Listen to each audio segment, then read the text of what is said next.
Welcome to yet another episode of Kiska Brand Bajega.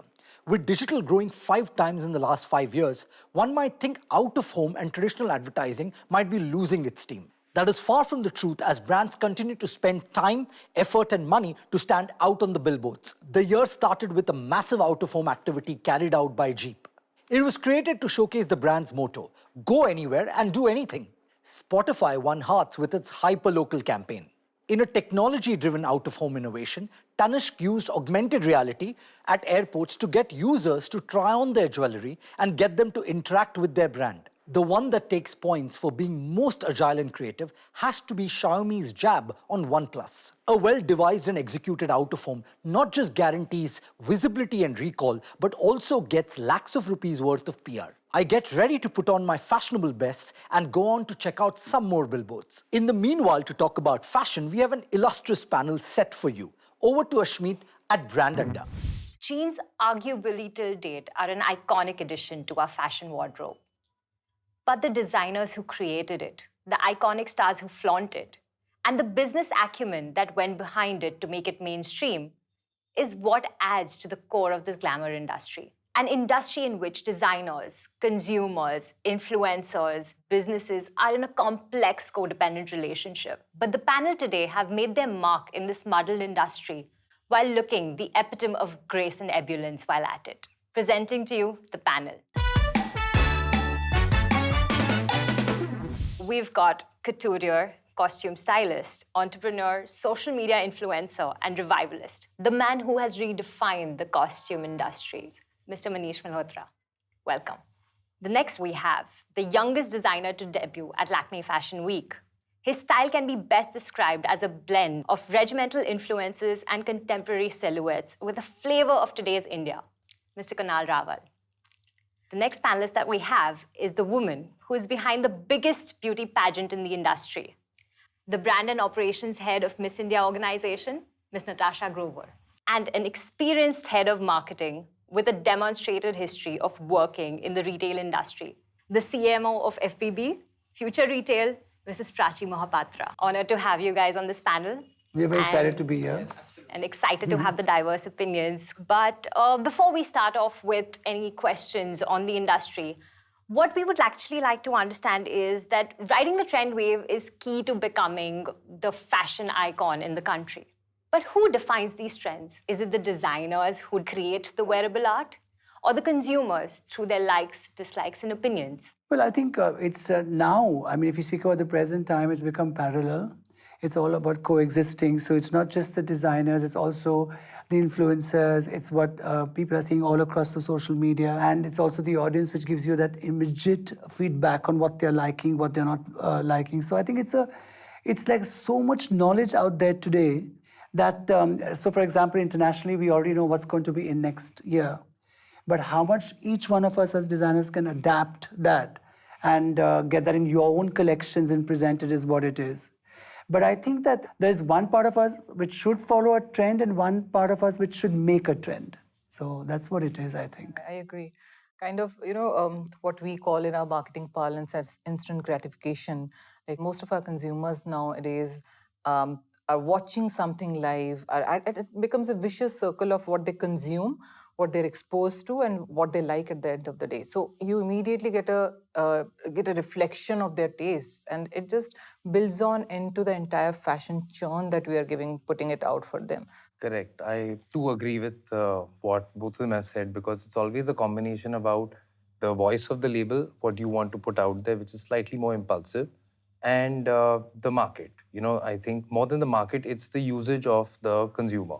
So I think that's the combination that, it's always a combination. Speaking of consumers today, in today's day and age, and you're talking about the millennial generation, and everyone wants everything fast and different and quick. So how does one manage to create this trend and even sustain it to keep it from becoming a fad? I think one of the biggest trends today is being you. So that itself is almost an anti-trend. So I think with that growing, a lot of us get that confidence to do more diverse work, and then there will be a taker for some aspect of it. So I think that's how I see it. But I think it's the most refreshing, change that has come in recently, especially in the last maybe a year and a half or 2 years. And I think fad is not a bad word anymore. I Yeah. think it's just becoming, from a business perspective, when a brand like us also look at fast fashion, we don't treat fad as anything which should be shied away from anymore. Because kind of mindset the Gen Z has or a millennial has, or for that matter, any customer who is wanting to adopt fashion has, is something new every day. How many times do we change our look in a day? Look at us. Like in the morning, I'm going to the gym, I have a gym look. To the office, I have a formal look. Out in the party, I have a party look. Like in a day, I have 3 avatars. Now there are airport looks also. There's airport looks. Oh my God, how can I miss it? Like the celebs, airport looks. Yeah, and we people like us definitely tend to follow this, and that's how it goes. So for that matter, if there is a change in the styling trend that they want to be, then so be it. And we are here to provide it, in fact. I think it's also, to add to that, it's more about convenience. For a person like me, how convenient it is for me to actually go reach out to some place to kind of buy or get hands-on with what I really want or express myself with. I think it's very important. Convenience is the key for me. You guys spoke about being you, but also about gym looks and airport looks, specifically of Bollywood celebrities and opinion leaders and influencers. But I think it's becoming too much now. It's just going. It's just all over the place. But would you say that actually does have a major impact even today on the users and the consumers? But it's definitely an influence, and it's definitely changing the taste of the consumer. They're so much more aware.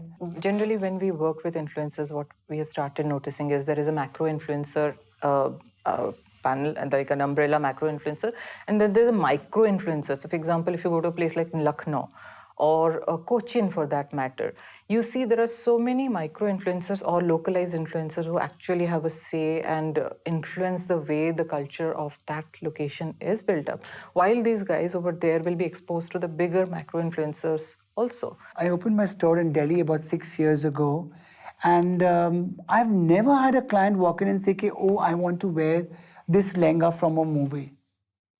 That stopped happening long ago, you know. In fact, sometimes recently I've noticed, they say, oh, this actor's bonnet has been on your Instagram. Can you change it for me a bit? Absolutely. You know, that blind following to a film star is not happening anymore. I think it's not there. So yes, in a way it's an influencer, and in a way it's not a 100% influencer anymore. I've always seen when Bollywood celebrities endorse a particular style or a fit or now the latest one, of course, that I watch out for is Ranveer in the men category, and the way he kind of, breaks the norms or breaks the rules. I think many men have become more experimental, but I've seen that Bollywood celebrities kind of take over a lot of masses in our society. I mean, not maybe the classes as you would put it across, but the masses are majorly influenced with Bollywood. In fact, even with beauty pageants, I mean, I know that it's supposed to be more around the women who are participating, but the minute I mix it up with Bollywood and the minute we kind of put renowned, credible people to mix it up with the beauty pageant industry, it suddenly gets more noticed, or it suddenly gets eyeballs. Yes, for sure. For it. It is like looking, rather than looking up to them, it's like now looking like them with my own customization. That's right. Yes, I mean, to sum it up in that sense. And I think, like Manish said, you get a lot of eyeballs through Bollywood, but it's also about the message you put out there. Yeah. So with Ranveer, the message you're putting out there is boys need to have more fun with their clothes, which is a great message. Yes. As long as the message going out is good, then that's amazing. So we're speaking about Ranveer being a fashion icon, and considering that fashion has been traditionally synonymous to women, how difficult is it to cater to men as an industry? Are men becoming more conscious now? Or have they always been, but they have a voice? Male shopper has more of a voice today. They are more sure about what they want. You know how girls used to come with Pinterest boards and things like that. Guys are slightly lazier, so they don't come with Pinterest boards, but they all screenshot stuff. They know. They're just a bit the conscious. name. They want to show that. Correct, but they come super prepared. Absolutely. They have outfits. They know collection names, so they are far more involved. While we say that the entire fashion industry is very influenced by women, men don't change their brands very soon. They're very, very exactly. They're far more loyal. Yeah, they're very loyal to the brand. They're also very fit oriented. Exactly. They kind of enjoy a fit. Absolutely. And then they go for it. You know, they're like, okay, I like this fit and I want to stick to that. So that also kind of helps once you get their fit right. Exactly. So one of the few major landmarks for the fashion industry every year is fashion weeks. And initially, there were probably 1 or 2 each year. And now we probably have 1 every 2 months. Is it still about selling fashion and the business of fashion and the designs? Or is it more about visibility and PR? First and foremost, it's about the content, which is your garment, your storytelling, and what you're speaking about. If that is connecting, then you probably don't need an actor, you don't need too much PR. So would you say that brands sponsoring events and fashion shows and everything do have a certain say in Of what course all? they do. I think fashion weeks are great, and I think brands who are collaborating and the visibility doubles, right? So if say today, even if all of us collaborate and we say his work, my work, with their backing, with your backing, it is going to say, for example, come on CNBC. So it's a collaborative effort which will connect to a lot more people. So for sure, yeah. I just struck a deal here. Yeah, you did. We hope so. Sign on the dotted line. Yeah, on CNBC live. I think, of course, content is king, and in terms of what your collection is, and who are the line of designers that are showcasing at a fashion week. But I think if it's not capitalized, or if it's not money or business oriented, as we would say, it won't be a win-win situation either for the event that is happening or the designer who's showcasing. If it's not business oriented, at the end of the day, these fashion weeks would come down crashing at some point in time. And also consumer-wise, it's for people consuming fashion, it's so much easier also because you have the best of the best sort of coming together in those 5 days. Yeah. I guess, see, from the designer's perspective, Fashion Week will always be about the content, about the collection, about the show, the theatrics of it, because that's one of the few places you get to give your complete brand experience. Yeah. Also, fashion weeks are aspirational. So I think it Yeah, it's more definitely aspirational. translates to numbers. Any customer who's walking into a store definitely wants a customized language. He or she wants to feel like I'm shopping for something which is meant for me only. So aspirational is one aspect of fashion which we look at, and we see all these brands, international brands, local brands, going on social media as well, where it's not necessarily about directing to a certain website, but just showcasing designs. Is it actually making fashion more aspirational, as you said, or accessible for people to understand what it's all about? When a brand like us works on fashion and looks at fashion, we understand that they demand a luxury at every price point. Whether I'm paying 500 rupees or 5 lakhs doesn't matter anymore. If apart from the outliers that we see, if I'm a consumer of a prestige brand, then I don't mind actually moving to a mass brand or to one step up to just to demand the kind of product that I want. So it just makes fashion so much more accessible. At the same time, I want exactly to look like the Bollywood star I am aspiring to look like, but I want it at my cost. So it's both aspirational and accessible. So it's a beautiful amalgamation of what we say is democratization of fashion. That's the whole idea of selling online as well. Yeah. It's not only about online. If you look at us, it's also about the touch and feel of the product. Any customer who's walking into a store definitely wants a customized language. He or she wants to feel like I'm shopping for something which is meant for me only and not for I think 5 earlier people saw something and said, it's pretty, it suits me, I like it, I'll go for it. But today, I think some of them are yet like this. I mean, they like it, they want to wear it, and or at least they want to come and see it. But there is also today an audience which wants to know what all has gone in making that garment.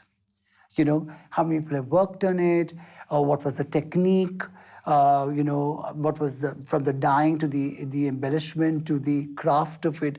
So that's where social media has come in, and you see, like internationally, all the big brands today are speaking about their clothes, but also speaking about what is it taking to make those clothes. Also, if I may add to that, I think there's a lot more weightage given to design today. Yes. Compared to earlier, there's a lot more appreciation for design today. And that's where social media really helps, because the people that like you and like your work are following you.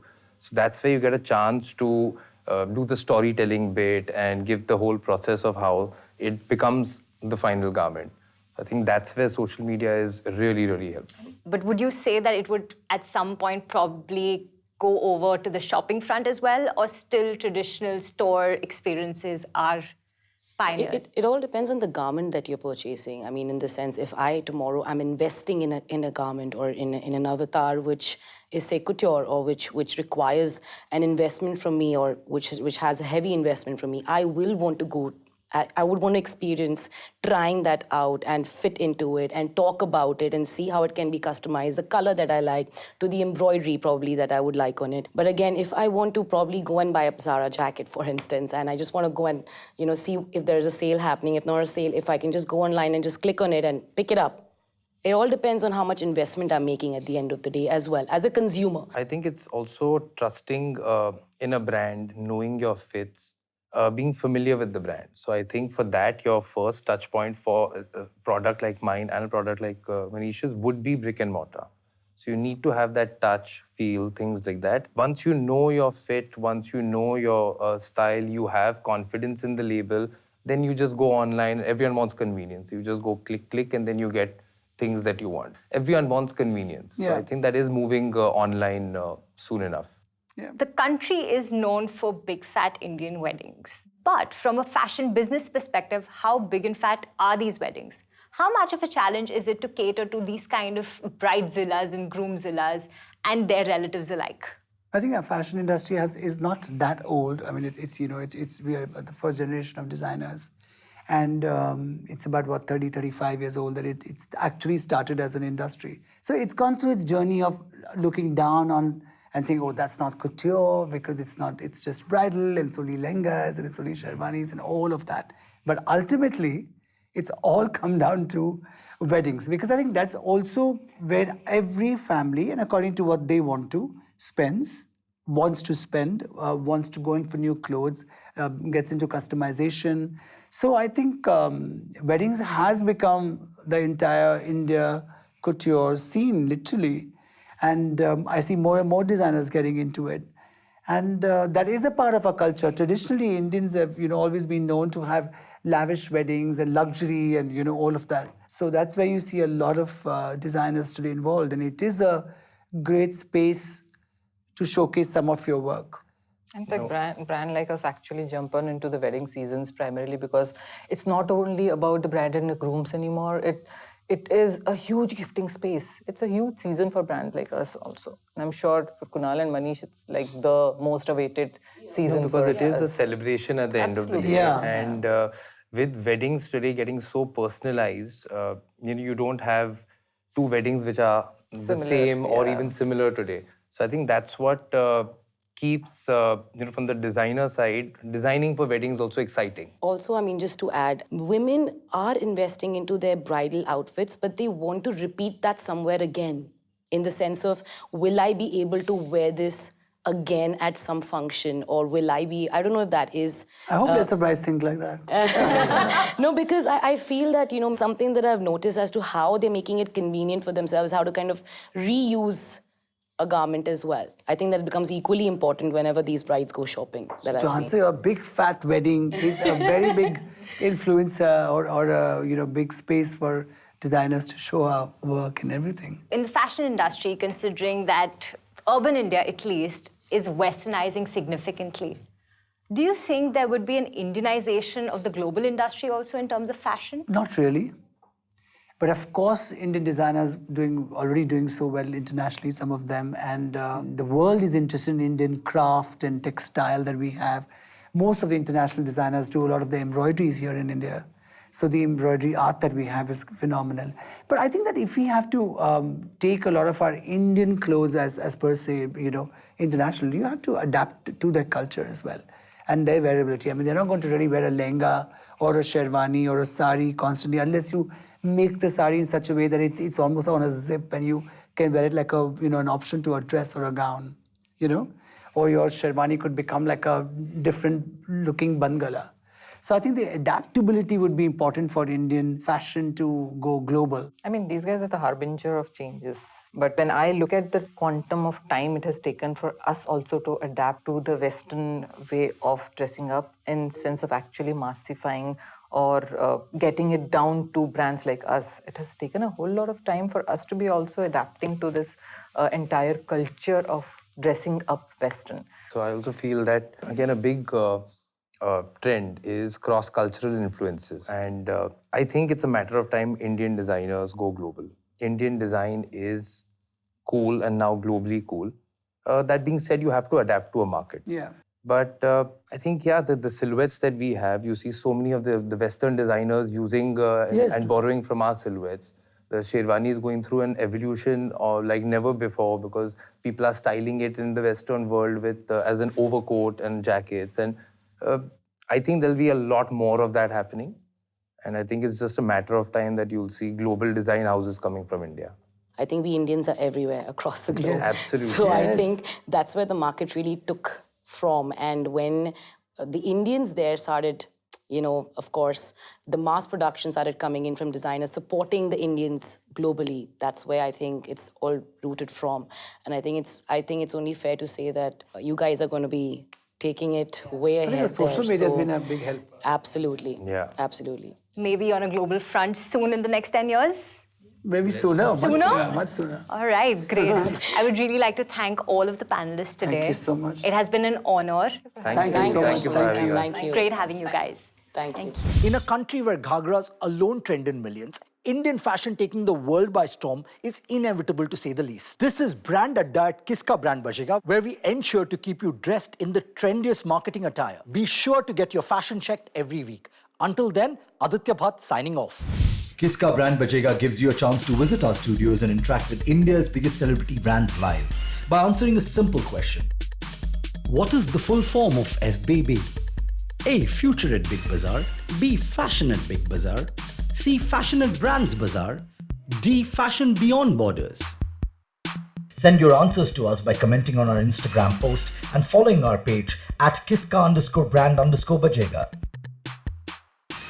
Even today, I find every comedian who goes up on stage, there is a list of do's and don'ts, where I feel the fun factor is going out slowly. Today, taking offense has become a national pastime. A lot of things happened. I was thrown out of a comedy festival because they said they'll come and beat me up. Really? And I got death threats and I got... Death threats!